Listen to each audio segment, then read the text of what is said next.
Okay, let's start. Hi everybody, nice to see you back. Welcome to session number 4 of our Introduction to the Ethics of AI. Last week we started talking about power. As I argued, I think it's impossible to do ethics of AI without considering power structures and power relations. And I have 2 sessions on the concepts of power in philosophy.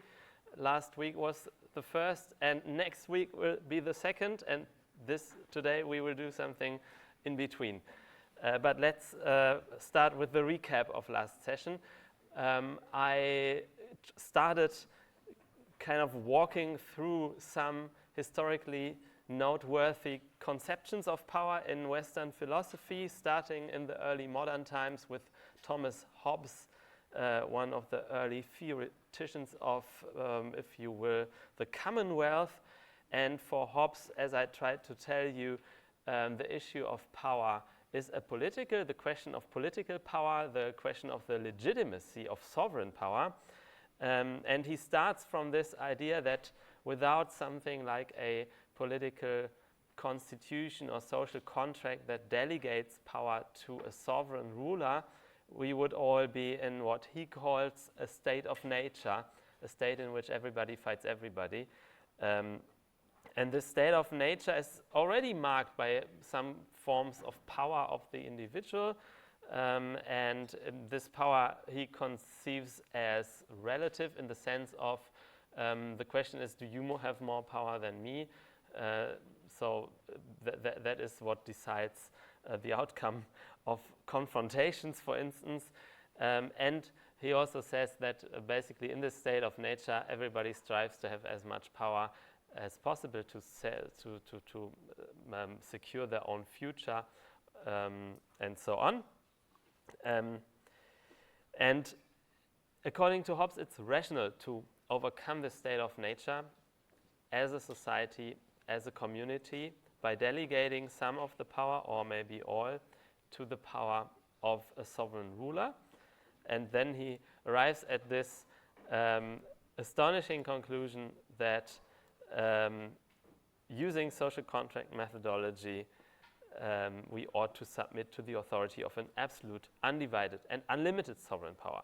Yeah, in Thomas Hobbes, and that was kind of the important thing. Yes, it is one of the first social contract theories of state power, but at the same time, this maybe first 1.0 version of it does not have things we have nowadays, such as separation of forces, checks and balances, and so on. And the relation of the people to the state power is more one of subordination.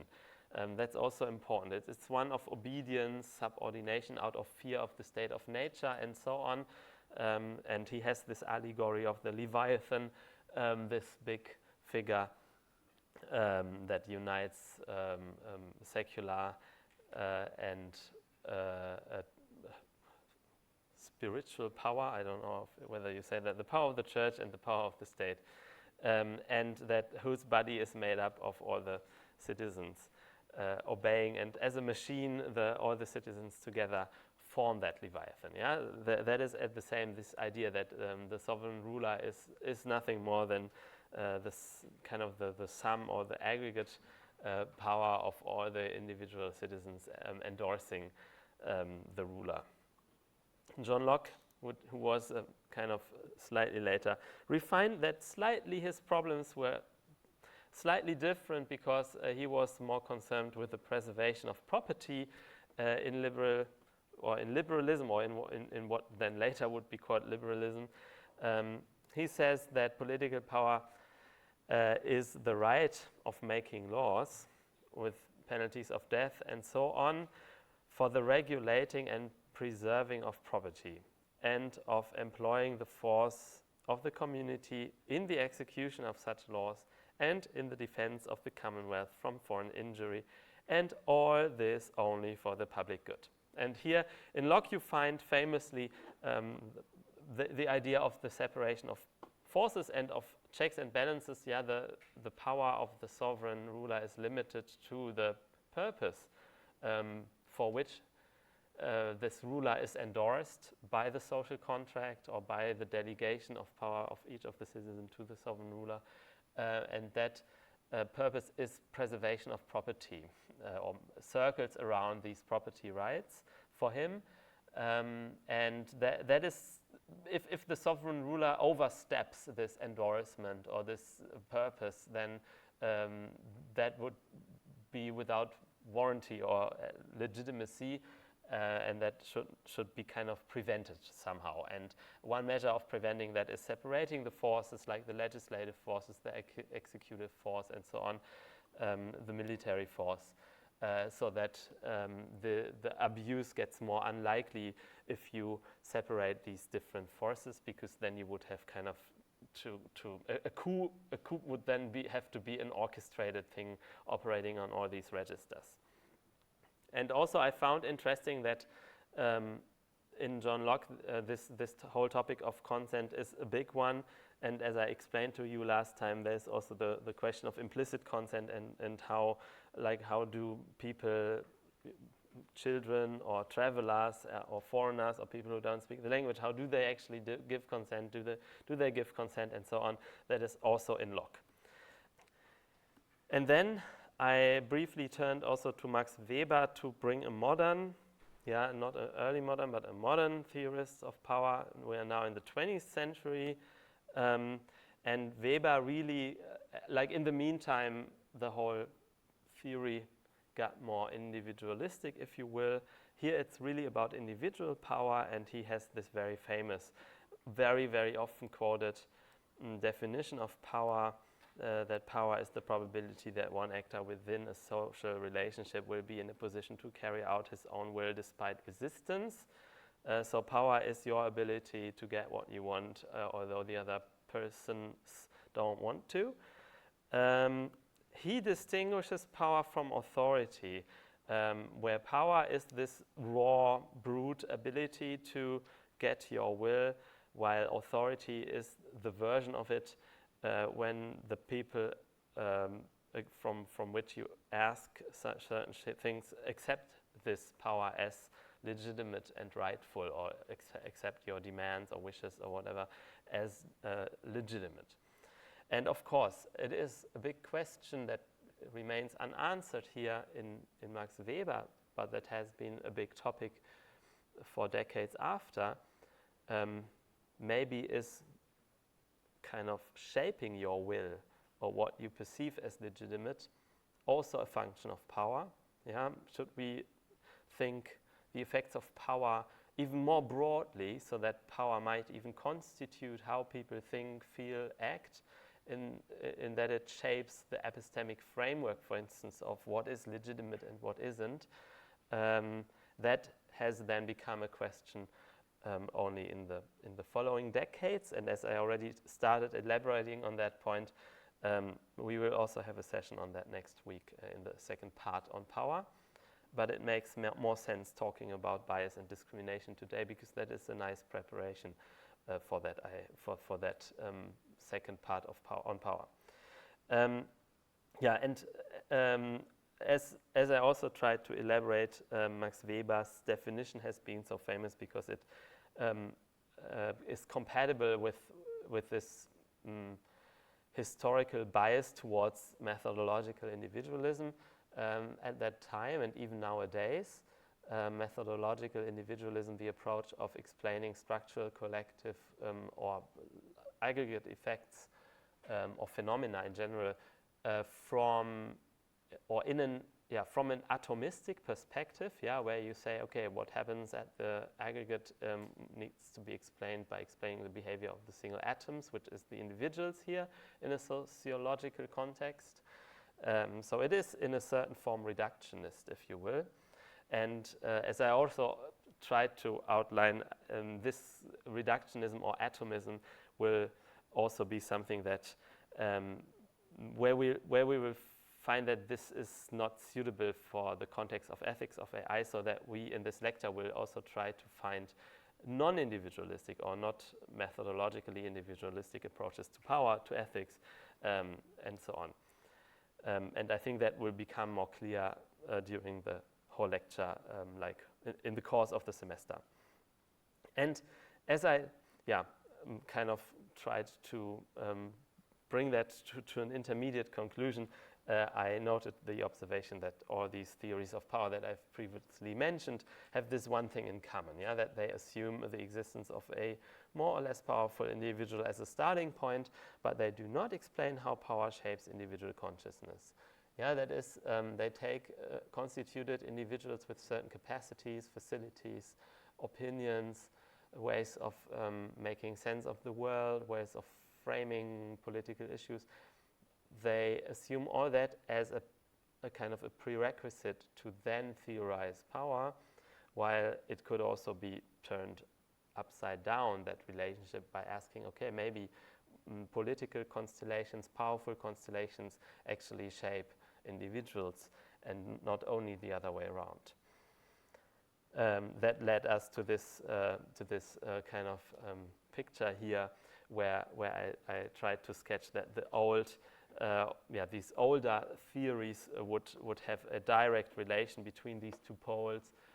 Individuals' behavior kind of explains and endorses sovereign or aggregate behavior of aggregate kind of entities, and aggregate entities' behavior would then kind of, or the power of that would feed back on the individuals in the form of legislation or norms or punishment and so on. And the question is, I raised it now several times, and that will be picked up next session. Today, I would like to turn to this topic. Bias and discrimination in the context of AI ethics is maybe one of the biggest topics and maybe even primary topics people think about when they hear AI ethics. If they don't think about trolley problems, of course, then they might think about bias of AI models, of decision-making systems, and so on. And this is obviously an important topic, and it is also related to the power of AI systems, which is why it makes sense slotting this in now between the two blocks on power, because the subjectivity constituting aspects of power will get much clearer based on the examples that we have in this session today. Yes, so let's just start into this topic. We have a lot to do today. What is bias? Bias is actually not such a uniformly defined notion. You would find different definitions or understandings and even implicit understandings of that term in different disciplines or like research areas and cultures. This is why it is important sorting that out, at least briefly. The concept of bias, for instance, in psychology or in cognitive science even, or cognitive psychology and so on, biases also often mean outcomes of like mental shortcuts or heuristics, that, for instance, maybe even you observe in a cognitive agent a behavior that normally would be called irrational, but although it is an irrational, or although the behavior deviates from rationality, it is a very efficient behavior, and then you would call it a bias in the sense of a mental shortcut, for instance. This is the notion of bias that we will not be using here in the ethics of AI. In ethics of AI, or maybe even in AI, not ethics, but AI and machine learning, biases in the contemporary use of the term, which is already not a neutral term anymore, but it has a certain value, like, how would you say that? It can be good or bad. It has a certain normative implication, and in that context, you would rather say that a bias is a systematic error or unfairness in the behavior, for instance, of an AI system that often leads to results that favor or disadvantage certain groups and outcomes. I think that is a definition that is more close to how also in that lecture and in AI ethics in general, that term is used. And it's important to note down a couple, or two or three observations about that use of the term. The one is, it is really about harm. It's not only about the behavior of the system as an isolated thing, but it's really about what does the system do in a situation where it is employed or deployed or used or embedded in a certain context where it affects people, society, outcomes of whatever kind. So we are really talking about situations where there is something at stake, if you will. So it is about AI in society, about AI towards people, about AI systems as embedded in the social world. That's important to, maybe it's trivial, but if you look at it more closely, it's not so trivial because so many people talk about bias and only talk about isolated AI models, for instance, without the application context in mind. There might be biases that are inherent to the models, but a lot of biases arise only in the interplay of some AI model and the system where it is being used or put in action in a certain societal context. And the second very important observation is that analyzing biases is a normative endeavor. If bias is about unfair treatment or harms to people, what is a harm? What is an unfair treatment? What is fairness? These are normative questions. These are questions that you cannot answer fully descriptively or analytically. You will have to come up with some norms or some kind of ethical judgments that will enable you to declare that this is a bias, for instance. And so there is no, I would even say no political neutrality in the debate of biases of AI systems, because what debating biases of AI systems means is that you care for the political and social consequences the system has or does in the way it is being used or embedded in society.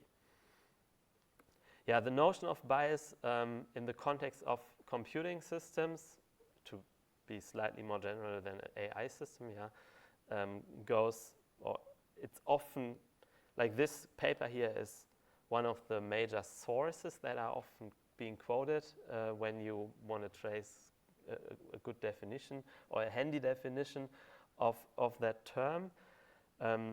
Friedman and Nissenbaum in the 90s, and in the 90s they were obviously not yet talking about machine learning systems, but about computing systems in more general, but computing systems that, for instance, would also make automated decisions. So it is a definition that is still kind of useful today, at least it's often being quoted, so let's quote it here. And what they say is, for instance, we use the term bias to refer to computer systems that systematically and unfairly discriminate against certain individuals or groups of individuals in favor of others. What does that mean, unfairly? They define more closely what they mean by unfairly. A system discriminates unfairly if it denies an opportunity or a good, or if it assigns an undesirable outcome to an individual or group of individuals on grounds that are unreasonable or inappropriate. Okay, so that fleeting notion of fairness or unfairness gets delegated further to the two notions of reasonableness and inappropriateness. So the question is, what is unreasonable and what is inappropriate? We can continue like that forever, but not in the scope of this paper. The paper in a way ends here. A second important qualification or qualifier is the term systematic here. Systematically. That's important. A bias is not a one-time error of a system. A glitch that happens only once. That is not a bias. A bias is if you attribute a bias to an AI system, you would always implicitly make a statistical claim.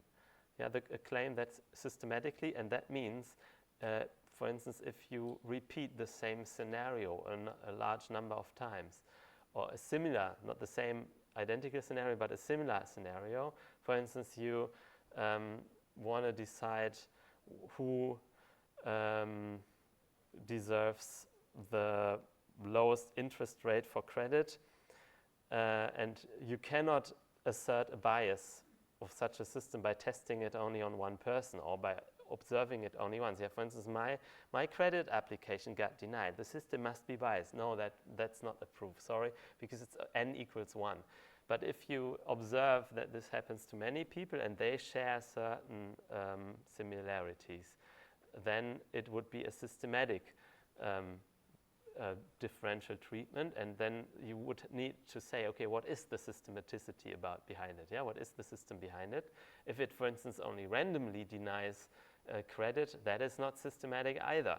So you would need to come up with a description of what makes or what determines the denial of credit or the decision to go in a way that doesn't favor the person. And you would have to come up with certain properties or attributes or features or whatever description of what guides the decision in a way that it shouldn't. Yeah, that is behind this notion of systematically. Another question that often occurs in the context of bias in AI is, that's actually, that's a huge bias of the debate on biases, that you almost automatically end up, it's actually a miracle that nobody already raised the question. You always almost automatically end up with the question, why is actually a bias in AI systems such a bad thing? Humans are also biased. Yes, human people, like human employees at a bank that decide on your credit or that decide on whether you are being hired for the job, or make decisions on your grades, or and so on. They are all biased in a way. They might have racial bias, sexist biases. They just maybe didn't like you. Whatever. So why is this actually such a big topic in the context of AI, especially in situations where AI systems just step in the role of humans? Yeah, when AI systems are deployed to do the decisions that so far or up to now human individuals were taking. So then if they also have biases, then we're still not worse than before. That is something that is one of the objections that sometimes or often comes. There are some reasons why this is actually worse, or at least deserves specific ethical scrutiny biased AI systems. And one of these reasons is that, of course, AI systems do scale much, much better than every human decision maker. I mean, you know that probably very well, that AI models often, once they are there, they would, first you can use it on thousands or millions of people, and second, you would copy it to other application domains worldwide. So there are actually not so many models on the world, at least compared to the companies or like public institutions that make use of models to automate decision making. So one model gets employed in different contexts, and then the damage multiplies by a huge, actually power of 10 compared to the single biased person. Of course, you can argue that the way people are biased are not completely detached from each other, and we kind of share similar biases. So human biases also scale if they are, for instance, related to racism or gender norms. That's very obvious. The thing is that biases in AI are often much more complicated than just a sexist bias or just a racist bias. Yeah, they often concern smaller groups or intersectional combinations of these attributes, and the typical thing is that they would go unnoticed for years until you discover them, and until they are discovered that AI system will already be deployed worldwide. And especially in the context of foundational models and open source AI, where kind of the spread of the models is even amplified, this is a huge problem. Another problem on a completely different kind of maybe level of philosophical argument is that AI systems, unlike people, don't argue with you. The decision of a biased individual can at least be contested, but this is maybe an argument that is difficult to make in this generality, because in very many situations it is actually very hard to argue with a person making a decision about you, be it that there are, for instance, other discriminating structures at work, that they don't take you seriously, that they are not approachable, that they are in a bad mood today, and so on. But at the same time, it is a huge shift that we are observing in our societies, that we are concealing or maybe even dispersing the responsibility for decisions, that we are removing the attack surface from a decision is made about you, and the trend is that you will not kind of get hold of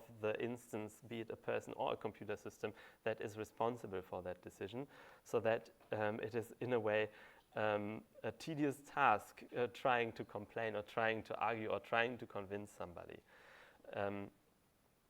For instance, a person I know,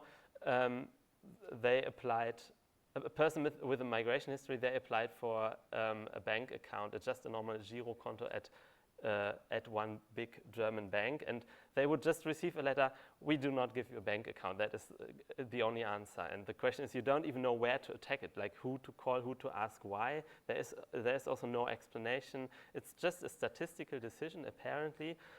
I would say this is a good example of, like 20 years ago, you would have been told in the in the shop of the bank by a person, and they would certainly have had to argue for not giving you the bank account.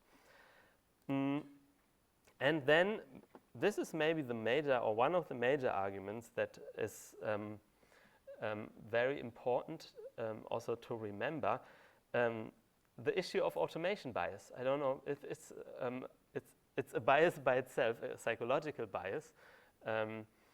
It has been empirically proven in psychology that people tend to believe automated decisions or data-driven decisions, computerized decisions, much better than human decisions.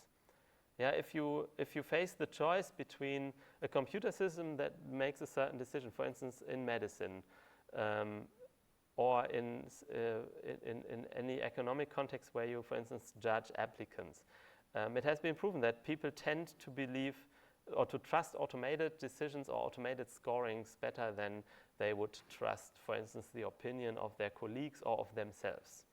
This is called automation bias. And in this term, bias really means the psychological bias, not the notion of bias in AI, but the notion of bias in psychology.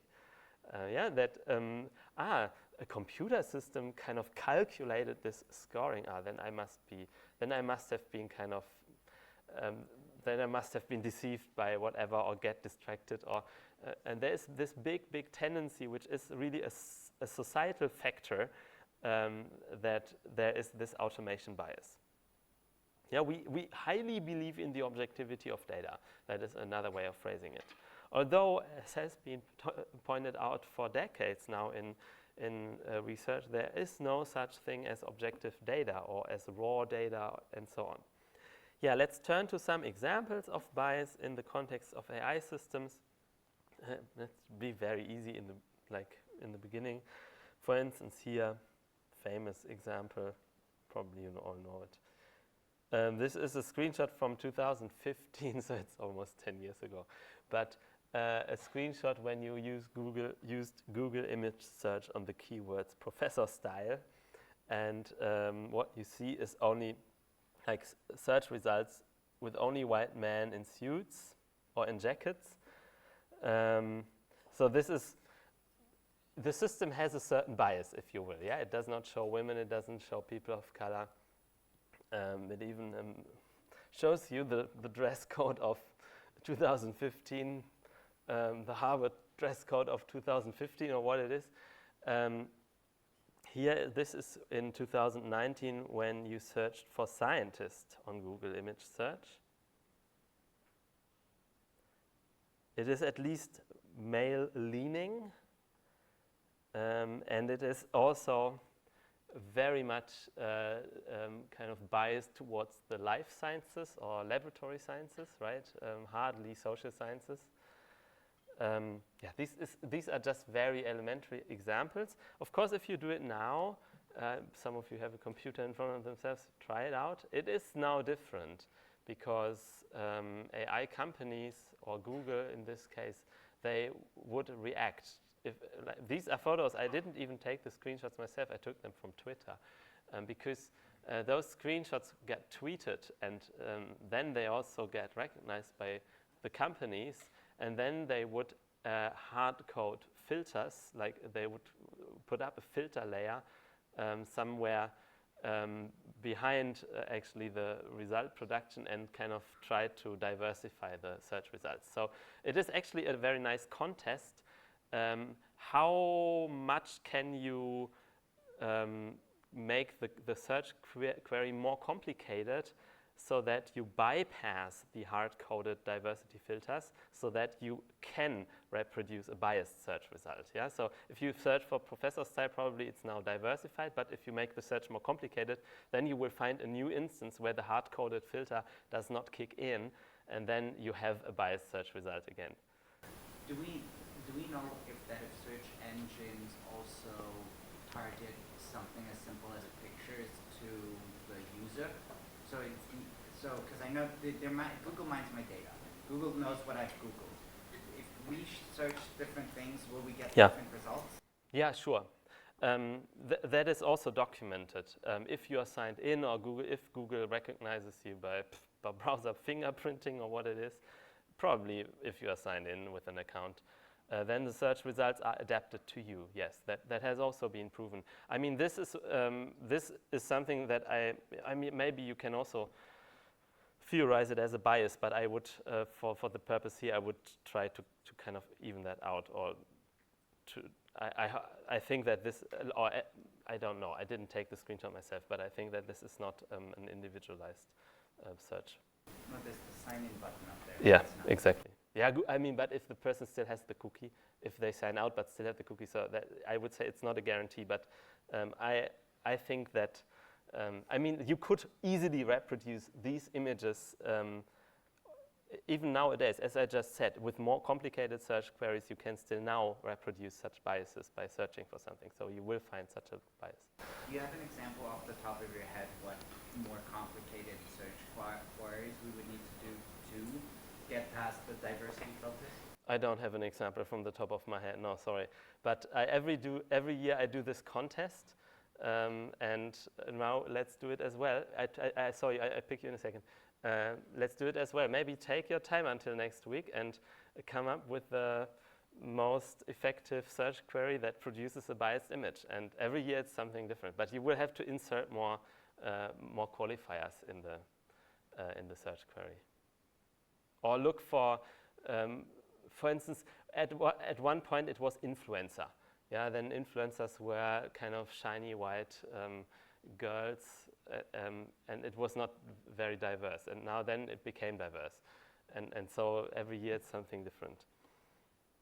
Yes? I was wondering if all of these diversifying filters, don't they also distort your image of what the actual word will say? Because, like, for example, if you were to Google word leader and there were like people of color and like a lot of women, that's not what the actual word looks like. So, is it really good to like, I don't know, artificially diversify your image? Very good question. Okay, so just to repeat it also for the people online, the question is whether it is actually something that we want, that such search engines would diversify the search results in situations where the real world population isn't diverse. For instance, of doctors or scientists, maybe this is just not diverse, and then it would be weird being shown a very diverse crowd of scientists. Good question, and this is really the reason why debating biases or even calling out biases is already a normative question. Yeah, and it really depends on the normative framework that governs your expectations here, or your judgment what would be right. And to make it even more complicated, I would say what you see here is less, like without certain diversity filters, it is not the real or a representation of the real distribution of the demographics, for instance, involved in science. It is more what people click. Yeah, what Google shows with higher priority is what is being clicked more often, not what is out there in the world more often. So there is even a third thing to choose from. Yeah, do we want to see a realistic distribution out there in the world, whatever that is, or however we are to measure that? Or do we want to see what people mostly click on? That would be, from the company perspective, most efficient. Yeah, we want to serve most people with the best search result, in the sense of they just have to click the first occurrence or the first thing on the listing. So because on average that is what people would want to see. So why not serve them what they want to see? And that means serving only white dudes as scientists. That would be the second option. And the third option would be, do we want to be paternalistic? This is a critique that often comes then from the more reactionary side. It's very paternalistic if you would prescribe to the companies that they would have to kind of stage a diversity that isn't really there. And so you see, you are really in a political and normative space debating these questions. Yeah, there is no neutral way of deciding on that issue. Is it a follow-up, or maybe no, you follow up then? I don't know. Also, the question then is, for example, if like the white dude as a scientist is what people would want to click, is that because they're always showing the white dude as a scientist? Probably, yes. So probably there is a bidirectional independence. Depends, yeah, sure. Yeah. But these diversity filters now in Google, isn't that then also, I understand normalistically, I forget what the specific... Normative, thank you. I understand that's a normative, would be then normative, but wouldn't that then also be a bias? Sure. Yeah, okay. Yeah, you can also call that a bias, yes.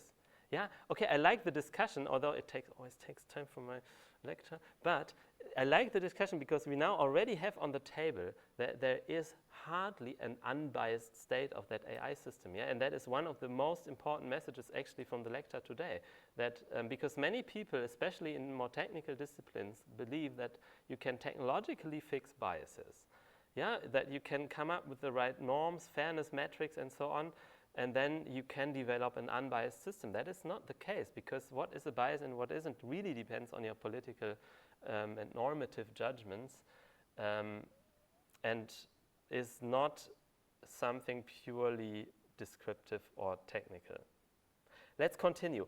What we see here are very, very basic instances of what you would call a representational bias, yeah? A biased representation of certain demographic groups, yeah? The detraction from the representation of social groups and their identity, which in turn affects attitudes and beliefs, and therefore maybe really makes people click more on the white scientists, yeah? There is a mutual influence. What we see here shapes consciousness, and consciousness shapes what people click, and what people click shapes what you see there. There is this bidirectional feedback loop, a feedback loop that easily amplifies a certain very tilted or distorted state. A state where you see only white scientists, although, by the way, there are also non-white scientists, although, alas, they are in the minority, the non-white scientists, I mean. this is actually then with respect to marginalized demographics, this representational bias is the more specific form of an underrepresentation bias, yeah? The reduced visibility. There are also other forms of representational biases. For instance, this here has also been famous, yeah? Autocompletion, search engine autocompletion has been introduced a decade ago, or what it is. Climate change is, and then you would see, yeah, what do you see? I think the way it was originally engineered, this kind of feature, is you would just see what is mostly being searched for, yeah?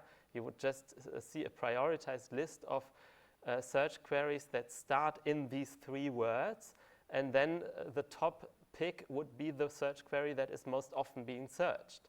Thing is, yeah, that amplifies this convergence of a certain widespread belief towards certain rubbish, like climate change is a hoax.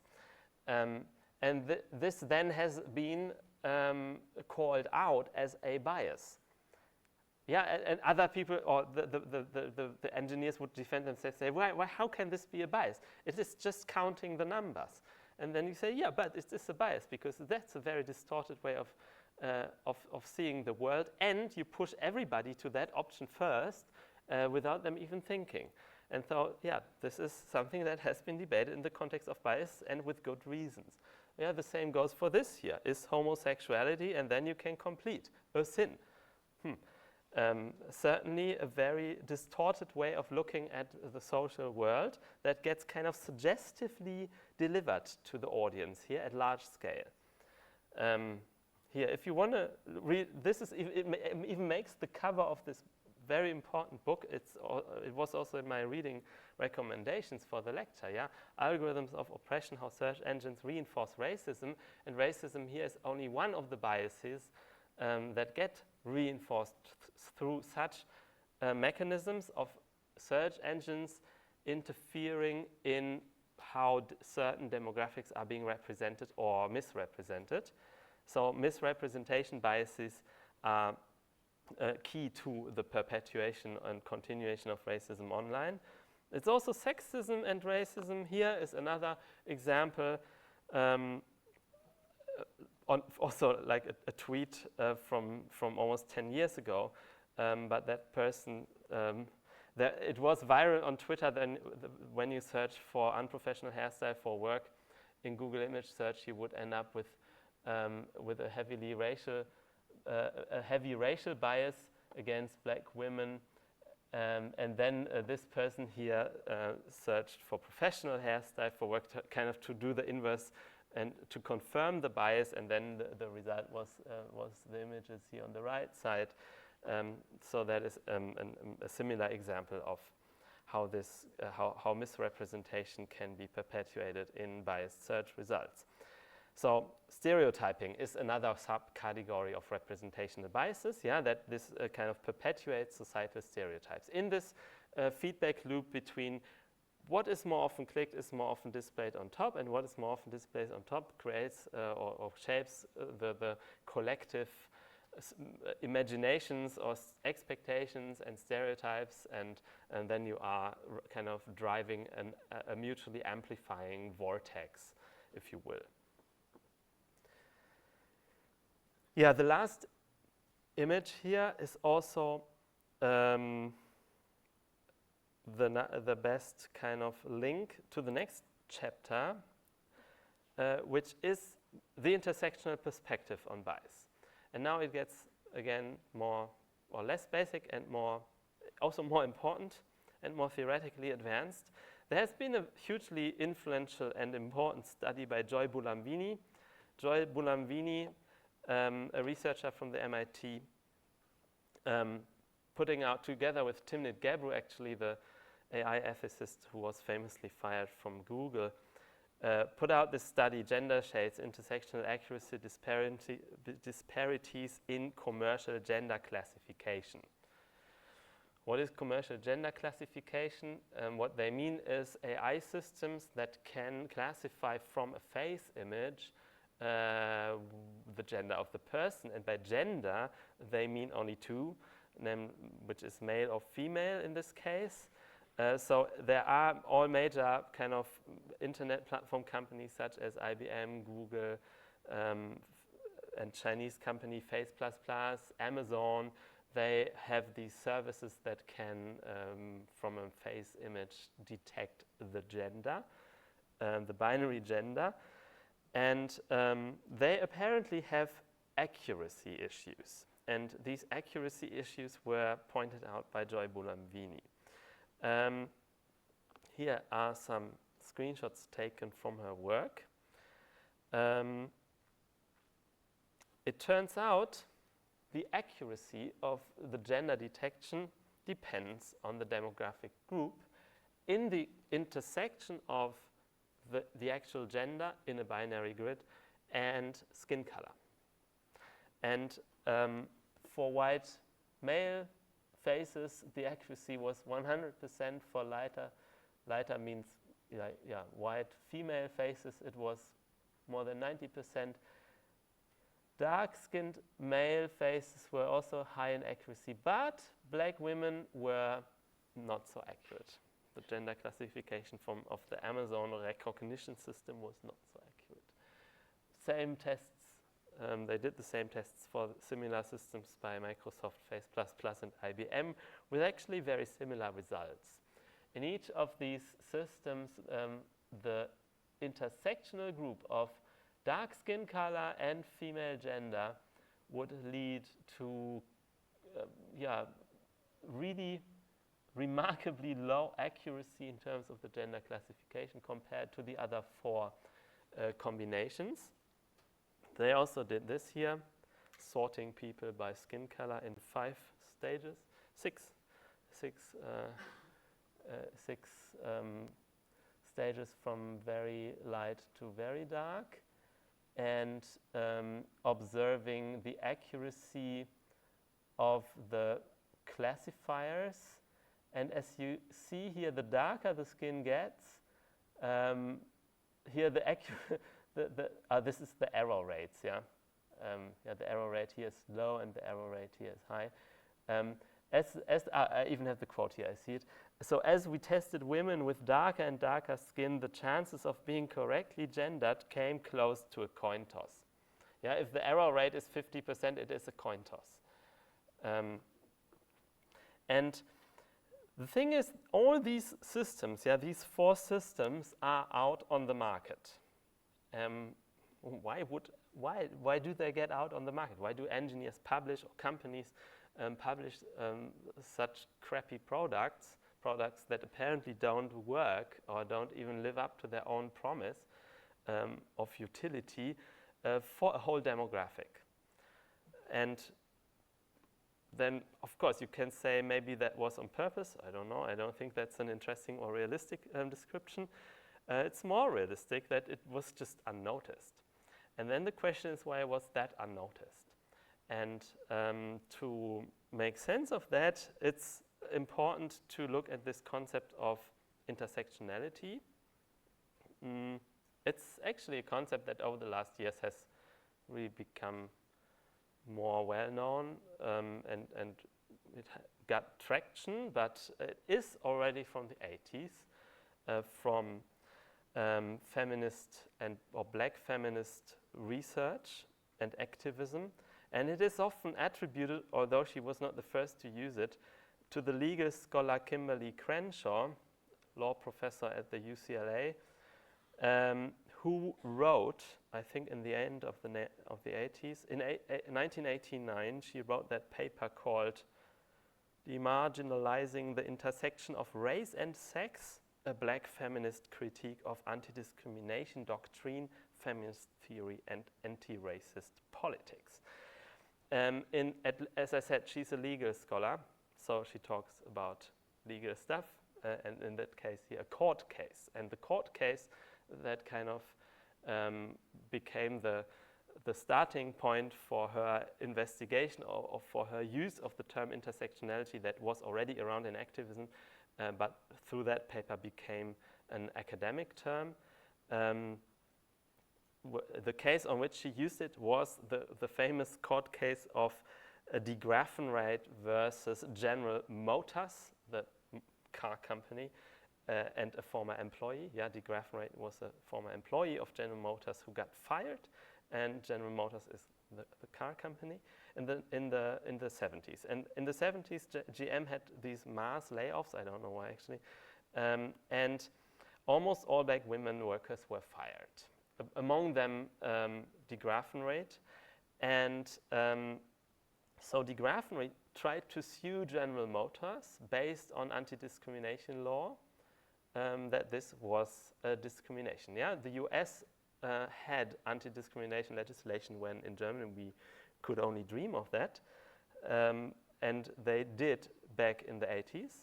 And based on these legislation, de Graffenreid tried to sue General Motors that this was actually a discrimination, a firing based on discrimination. And she lost that case.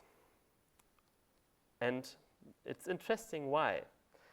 And the reason is that the United States had a law that said you cannot discriminate based on sex, and the other one was stated that you cannot discriminate based on race. But here, apparently, it is a compound discrimination of black women, and so in the court case, GM proved that we do hire women, but in fact, all these women were white, but that was not considered. So by the fact that they had a lot of women, white women, which were the secretaries to the bosses and so on, they could disprove the sexual discrimination case in their workforce. And by separately arguing that they do have black people in their workforce, which, by the way, were all men, because they were the kind of hard manufacturing workers in the Fließband, in the production lines, so they could disprove the case of racial discrimination.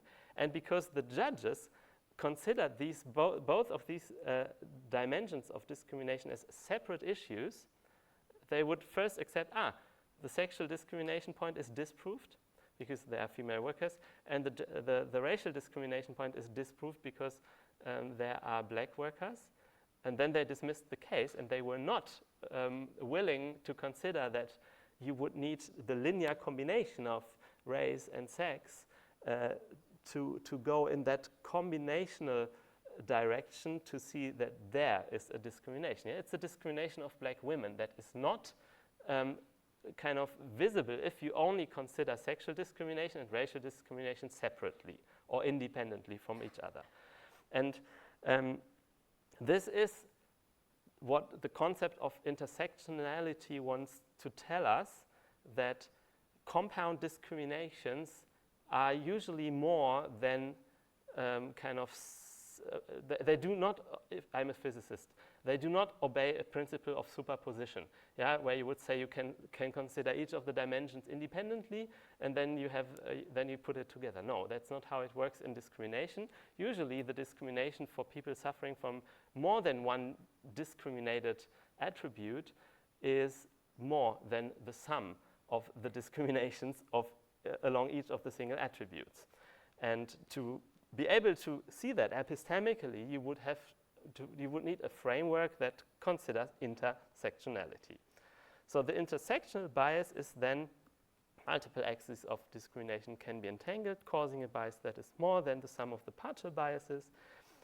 For instance, the harm done to black women is not the harm done to women plus the harm done to black people. Yes, and the people from Amazon, Microsoft, Face++, and what was the fourth one?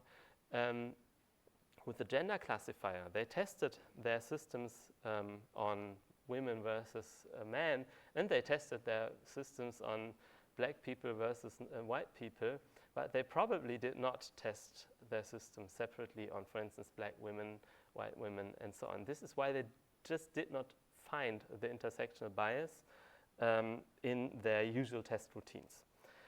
But of course, maybe they did also not have black women as employees, because if only one engineer who is a black woman would just test the system as part of the daily coding sessions, they would have recognized that this is a phase that does not get classified correctly. So maybe it is also a bias in the workforce, but I don't want to be quicker than my slides. Let's look at this here. First, intersectional bias is what you would call an epistemic bias. Yeah, it is a bias that that is in your perceptions, your as engineers, as people deploying the system, buying the system, using the system. Yeah, it is something that evades your perception. And in this case, it is the intersectional combinations that are not like in your grid by which you perceive the world or these tools. And it is a lack of awareness or personal involvement of those responsible for the design and operation of the AI system. Yeah? So if you would have more diverse engineering crowds, certainly that would have been noticed. If you would have tested more properly, so if you would have been intellectually kind of primed to the problem of intersectional biases, you would have come up with tests for the system that would have detected it. Yeah, it goes on these different levels. But diversity of workforce certainly is an issue here. For instance, this is a screenshot from the Google Diversity Report of 2020. That is it is not intersectional, by the way, the diversity report, I mean. So Google, I would say, is compared to other Silicon Valley companies, rather progressive. They had a ratio of 2 against 1 between men and women, and concerning skin color in this case here. For instance, people of color or black people were with 5.5% really a minority in the Google workforce. After the Trump and alt-right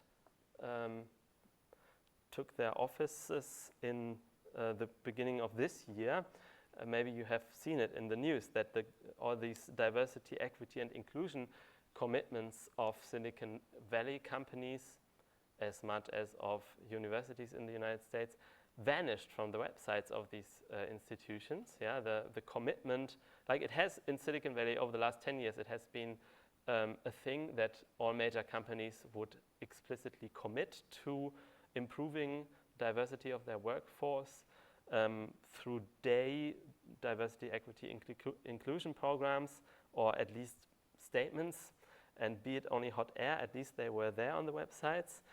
They were all removed, yeah, with Donald Trump taking office and kind of going against this culture. For instance, here, this is a screenshot of the OpenAI website from last summer, so from summer 2024.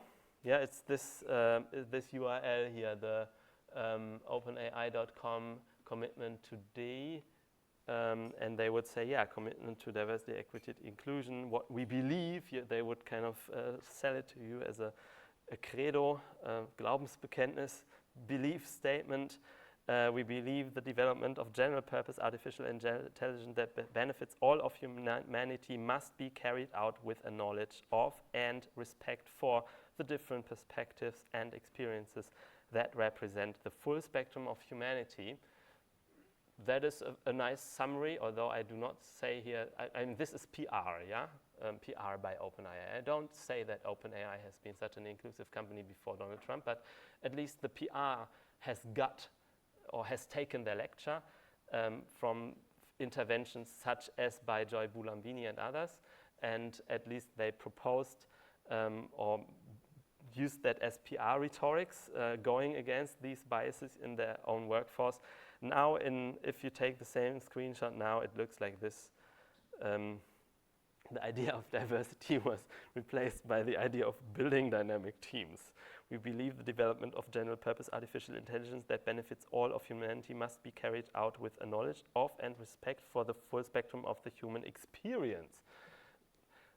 Yeah, it's up to you whether that's something different. But you can see how the whole idea of diversity or like fighting biases as an endeavor that starts with your own workforce is now heavily under pressure in the current political climate, at least in the United States.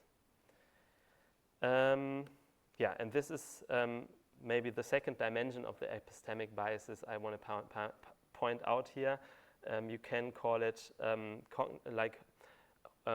homogeneity biases because work teams are comparatively homogeneous. Ludwig Fleck has this nice notion of the thought collectives, and these thought collectives are like the people, the shared community that builds AI systems are a comparatively homogeneous crowd. And they are less likely to see, discover, or recognize that their products only work for certain groups. And intersectional bias is then a prime example of such a thing that evades attention because of a lack of diversity in engineering teams. I would like to get back to Kimberly Crenshaw one more slide because intersectionality is now kind of a vogue topic, and many people try to do it right by kind of almost computationally implementing intersectional awareness, for instance, by computationally going through all the combinatorics of demographic attributes to kind of make sure everything is equal. This is not what the concept of intersectionality originally, in my interpretation at least, means. I see in what, for instance, Kimberly Crenshaw writes, I see something more. I see something more ethical and less computational. And this is something I find actually very interesting about this notion of intersectionality. Kimberly Crenshaw calls it an analytic sensibility.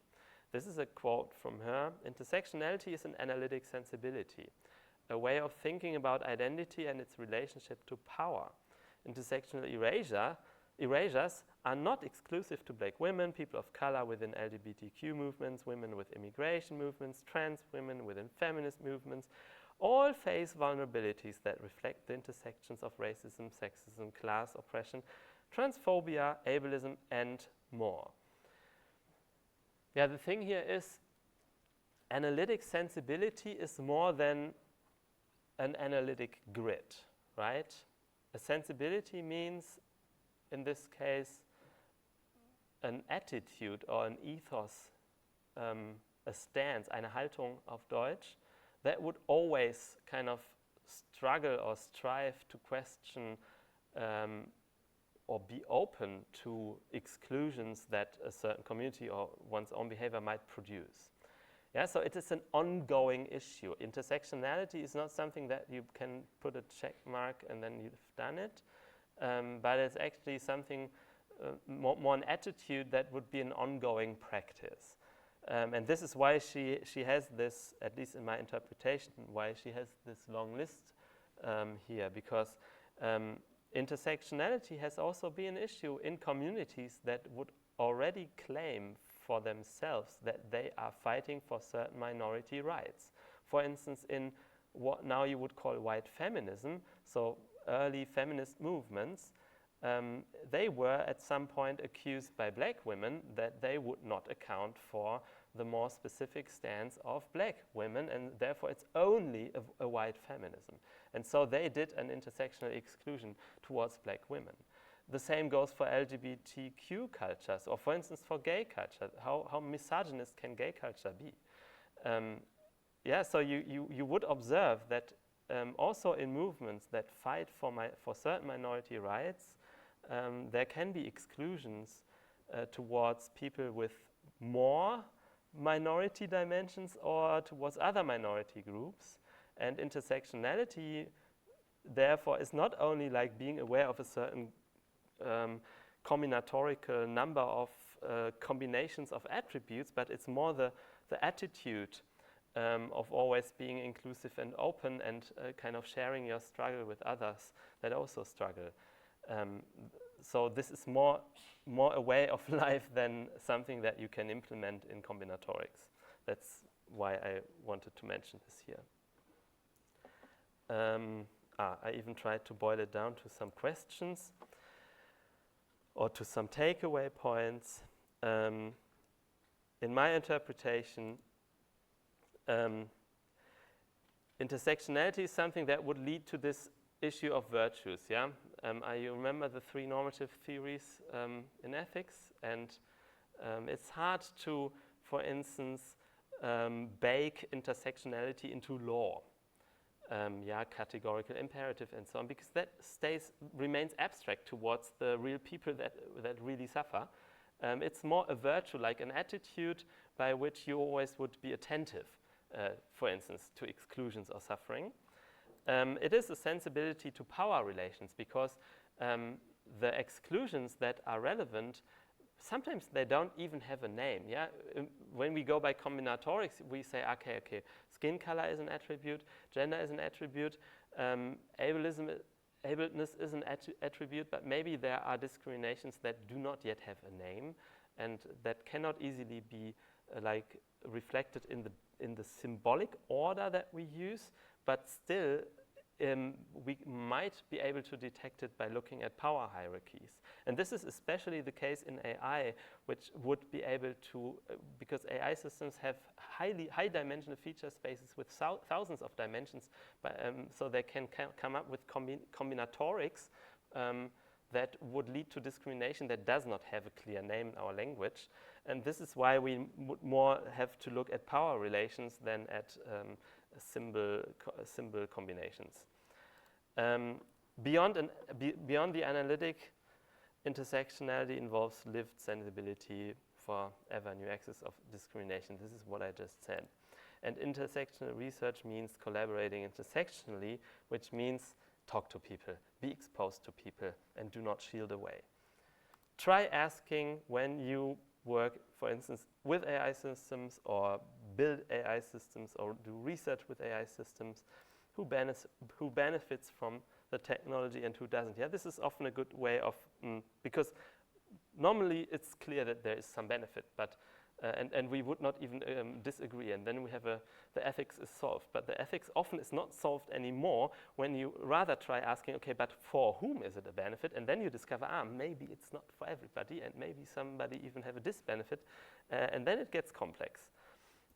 Who is represented in the training data, who is not, whose voice and criticism are heard, for instance, in your team, in your research team, what interests shape your research or the motivations of your team or of your company, your design decisions, and so on.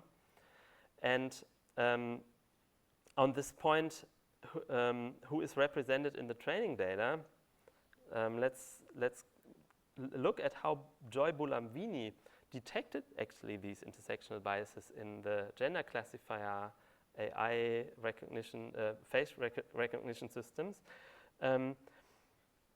It's not only, these systems don't only get trained, right, based on images where you know the gender and then you can use supervised learning. Usually you would also test the systems if you are doing it well before deploying them. And for testing them, there are also test data sets, benchmark data sets that you would also use to compare different systems concerning their accuracy.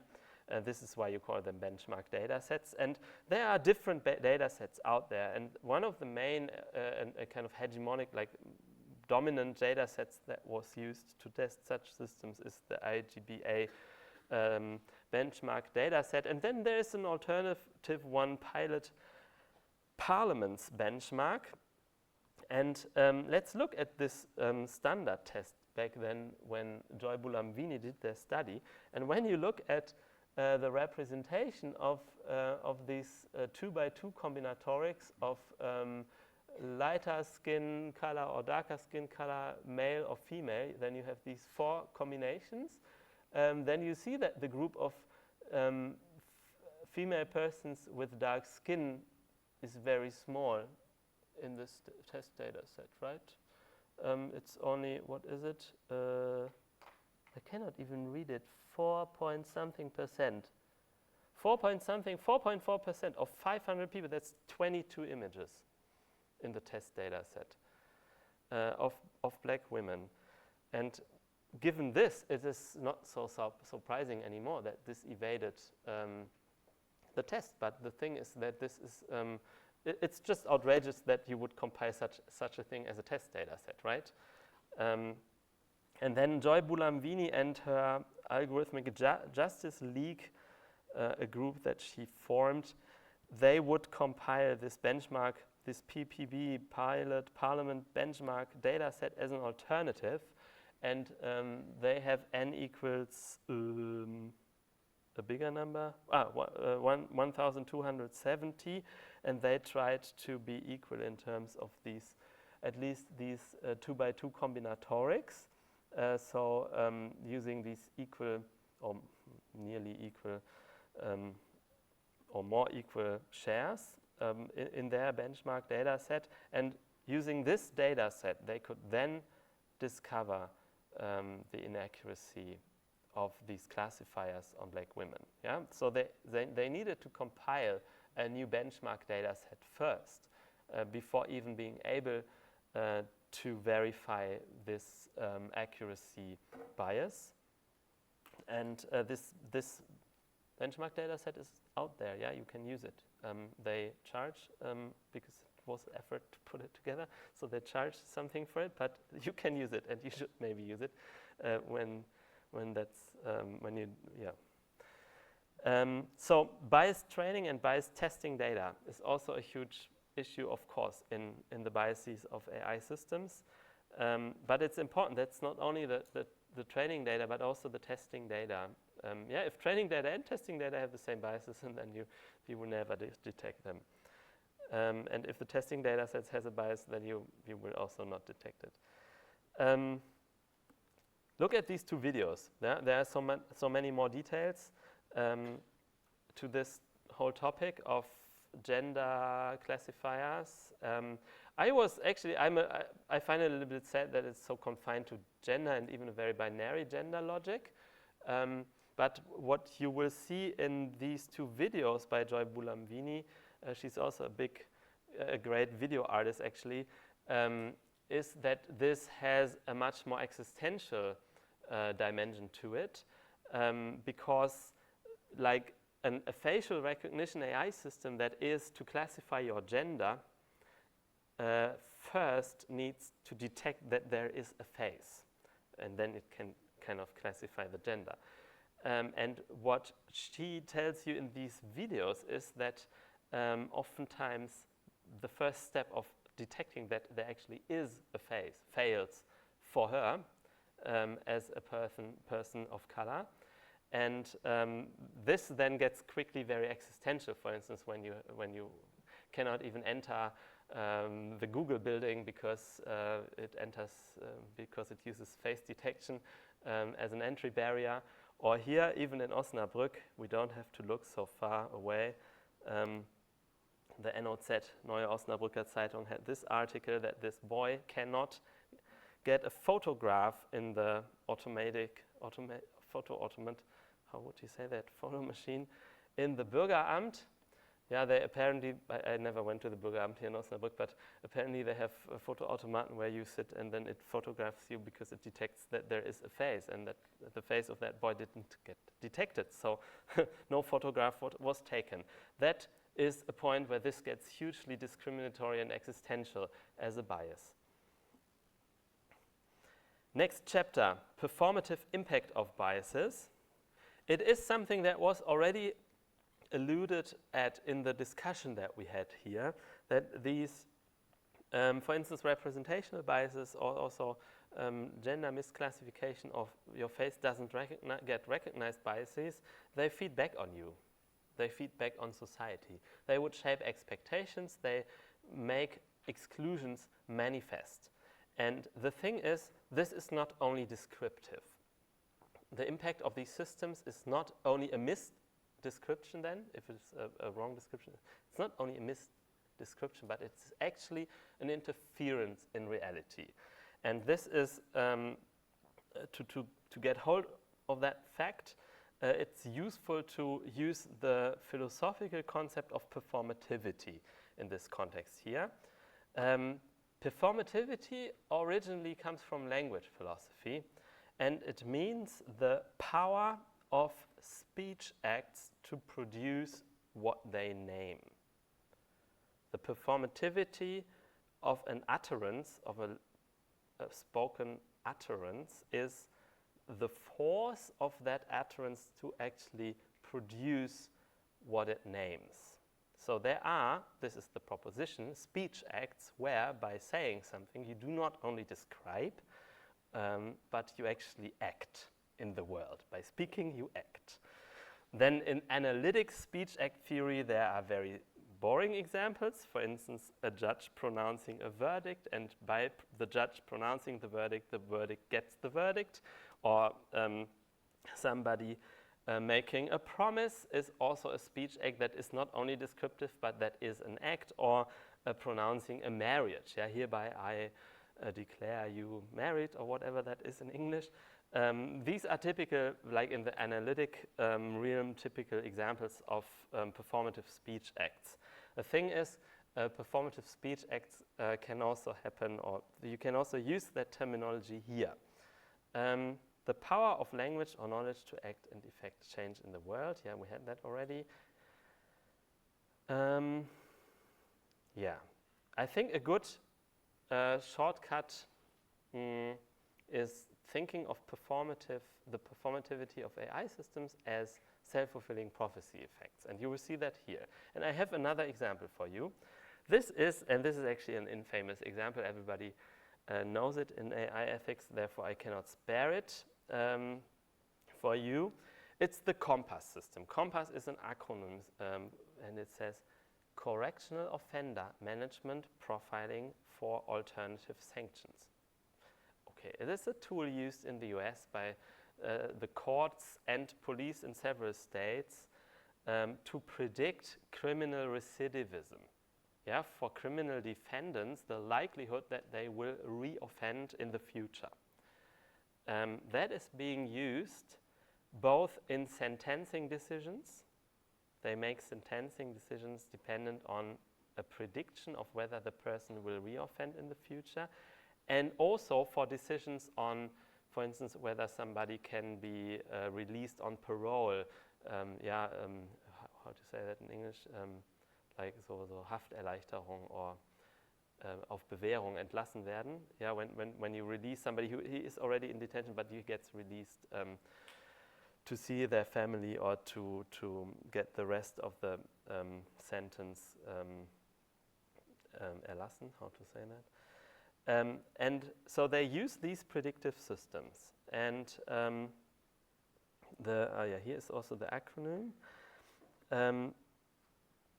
And it turns out there was in 2016, so it's again an old shoe, but still worthwhile mentioning it. In 2016, there was a very prominent and very influential investigation of this system by ProPublica, and they found out, for instance, the system outputs a risk score. That means the risk that the person will reoffend, right? The risk score goes from 1 to 10. And here, ProPublica kind of just counted these are histograms. Yeah, on the y-axis there's the number of cases with the risk category from 1 to 10, which is on the x-axis. And this is for black defendants. Yeah, the kind of the overarching picture of risk scores. And here it's for white defendants.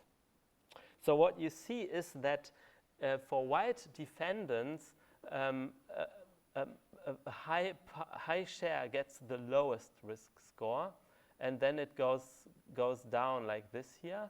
While for black defendants, it's almost a uniform distribution across the risk scores.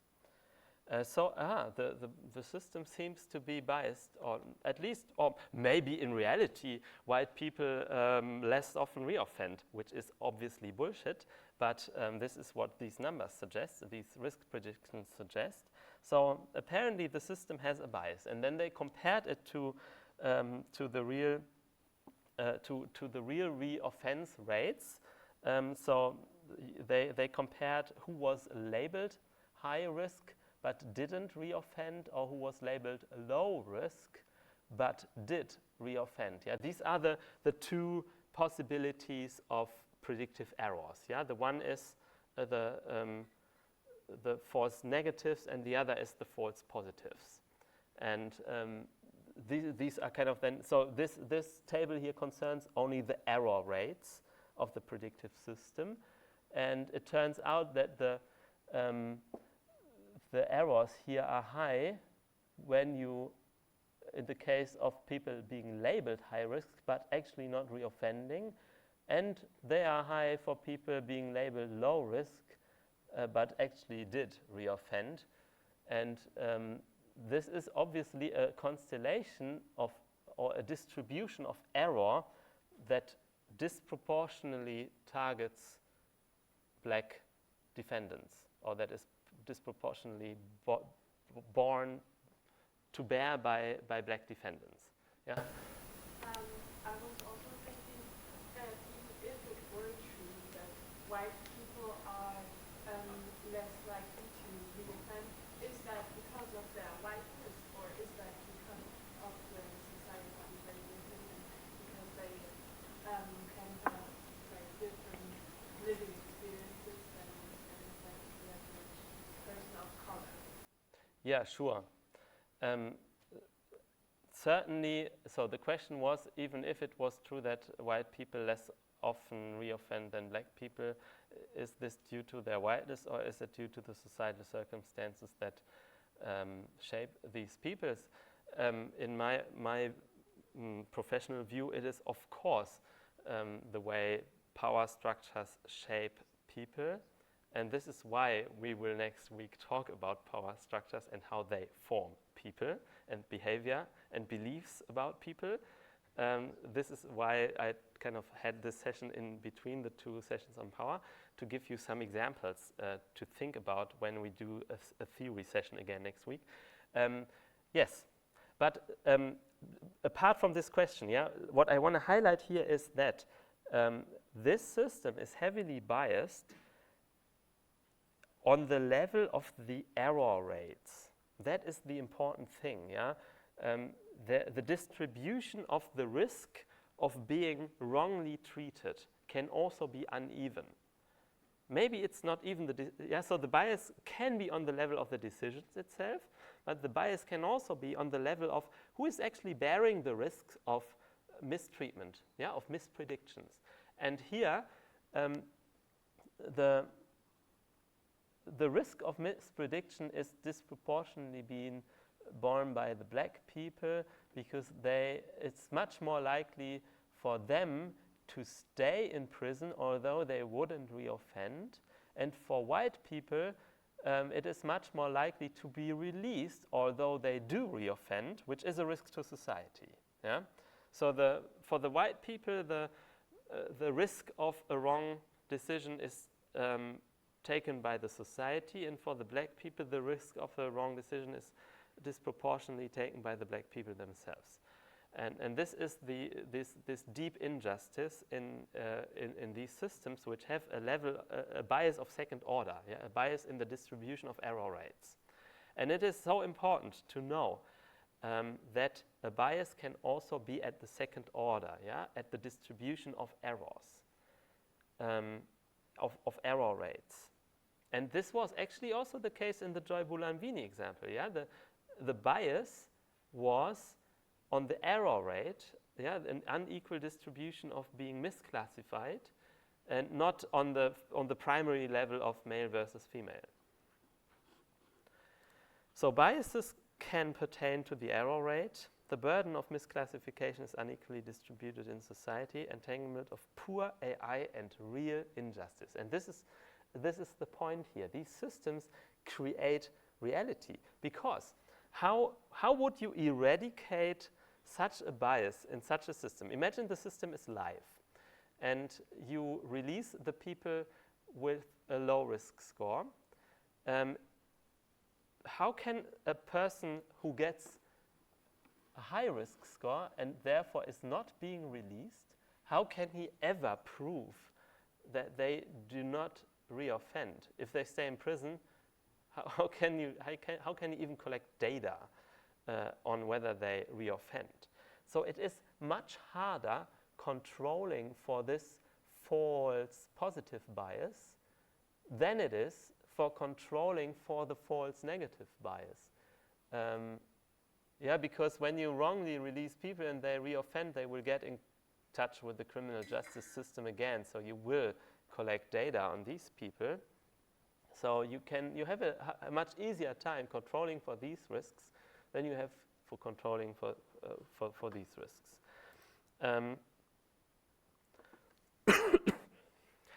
Yeah, the self-fulfilling prophecy effect in the context of bias is that the knowledge generated by machine learning is not merely descriptive, but often has effects in the world. Yeah, it creates people like demographics who are criminalized or who are disillusioned or frustrated or whatever it is, existentially devastated. And the systems therefore run the risk of actually producing the differences they only purport to describe. Yeah, they are touted for when politics wants to employ such systems, or when we have ethical or political debates that we should use such systems in our societies. It's usually you can usually observe a very descriptive rhetorics, yeah, but then it makes life for the police easier, or it makes it easier for the police. But nobody kind of goes the step further and asks the question, okay, but what does it do to these demographics? How does it actually interfere in the world and shape criminal histories and produce criminal histories or other histories, and so on. Okay, let's very quickly run through the last part of this session. I would be so happy if I get through, because then we have time next week. I want to briefly mention some limitations of the debate on biases, because although this is one of the most important topics in the ethics of AI, I'm not particularly happy with everything how this is being debated, because the debate of bias often wrongly suggests that there are unbiased systems. And I'm very happy because you had that earlier, so I don't need to argue the full length now. Yeah, it was very clear because of your interventions in the first part of the lecture that it is hard to define what would be actually an unbiased AI system, because to define unbiased, you would have to refer to normative, political, social judgments, and they are definitely dependent on, yeah, your position, your positionality, certainly your interests, but also maybe on the culture, on the year that changes over time, and so on. So biases are not a technical issue, and fixing biases is not a technical matter alone. Yeah, there are some biases that you can control for. I more like saying control for by technical means. For instance, by installing certain feedback loops. Yeah, by recording the wrong decisions and then feeding that back into the training data. But that will not once and for all solve the bias issue. Framing biases as technical mistakes can be corrected. This is a very bad rhetoric. Yeah? Whenever you come across a contribution on biases that does this here, that frames it something that can be fixed, a coding error or something, be suspicious. Systems are made, and after all, yeah, I mean, classifier AIs, they are there made to classify, and classifying is very close to being biased. Yeah, you want to be biased because you want to classify, or you are biased because you want to classify. So the question is, what part of the classification would count as a bias, as an unfair discrimination, and what part of the classification, yeah, is valid? And that is always a normative question, and that always needs negotiation in society. Naming, debating, and mitigating biases is therefore a normative and political question. I told that now oftentimes. When is it fair to treat people differently? Even the use of correct models can be unfair or morally wrong. Yeah, if I can correctly detect or predict who is suffering from depressions here in the room, is it right to use such a predictor in a hiring situation? Probably not, because it's wrong to be biased against depressive people in hiring. Or is it maybe not, because depressive people on the job would suffer five-fold compared to normally able people? I don't know. This is the question we need. I think you cannot discriminate against people with depression, but this is not shared among our society. Bias cannot be solved merely technically. Yeah, I had that. And I really like this paper by the colleague from Berlin,